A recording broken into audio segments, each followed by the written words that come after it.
لبناني من بلدة شحيم الواقعة في قضاء الشوفة في جبل لبنان، اعتلى منصب رئاسة الدولة السورية زمن الانتداب الفرنسي على سوريا ولبنان. عرف بأنه رجل الإدارات بامتياز وبشهادة كبار رجال القانون في سوريا. هو بهيج حسن الخطيب. تم إعداد نبذة عن أهم إنجاز قام به فخامته تجاه سوريا من قبل حفيده الشيخ شفيق عدنان الخطيب.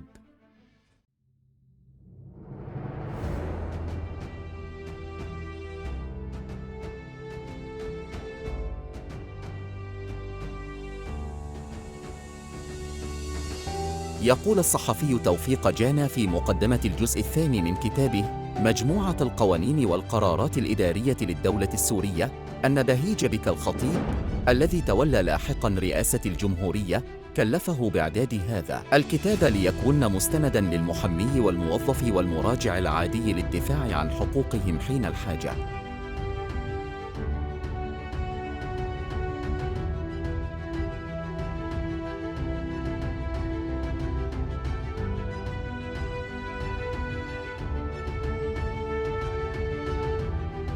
أشار علي من إشارته حكم وإطاعته غنم صديقي العزيز بهيج بك الخطيب أن نطلع بطبع هذه المجموعة التي هي الزم شأن للبلاد لما حوته من قرارات يحتاج إليها المحمي والموظف وأصحاب المصالح الذين يرتدون أبواب الحكومة دون أن يكون لديهم مستنداً يستندون إليه للدفاع عن حقوقهم عند مسيس الحاجة. وقد كانت هذه القرارات مبعثرة هنا وهناك لا يجد محتاجها للوصول إليها سبيلاً، وإذا وجد منها شيئاً فهي لا تشفي علة ولا تروي غلة. وكان لبهيج بك اليد الطول في جمعها وتبويبها حتى أصبحت قوانينها في نجوة من تيار الزمن فلا تخشى بعد الآن ضياعاً، وأضحت آمنة من أن يكون بينها وبين الفناء صراعاً. وقد جعلنا قيمتها زهيدة بنسبة فائدتها آملين من الله أن يوفقنا إلى إتمامها لتعم الفائدة ويتم المطلوب.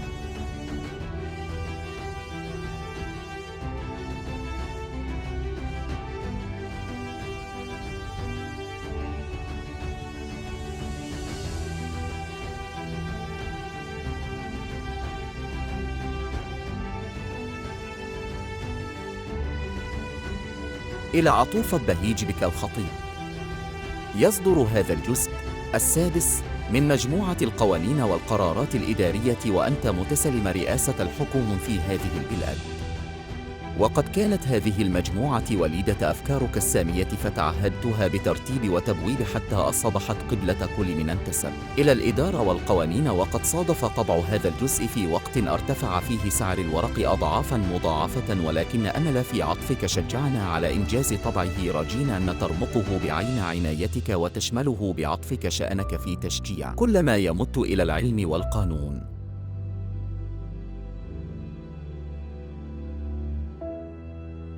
كما ذكر معالي الوزير يوسف بك الحكيم في كتابه بيروت ولبنان في عهد آل عثمان. وأصبح بهيج بك الخطيب لولب الحركة الإدارية في سوريا حتى ذاع صيته الحسن في أرجاء الدولة السورية، مما أدى إلى نيله احترام وتقدير معظم رجالات الدولة السورية.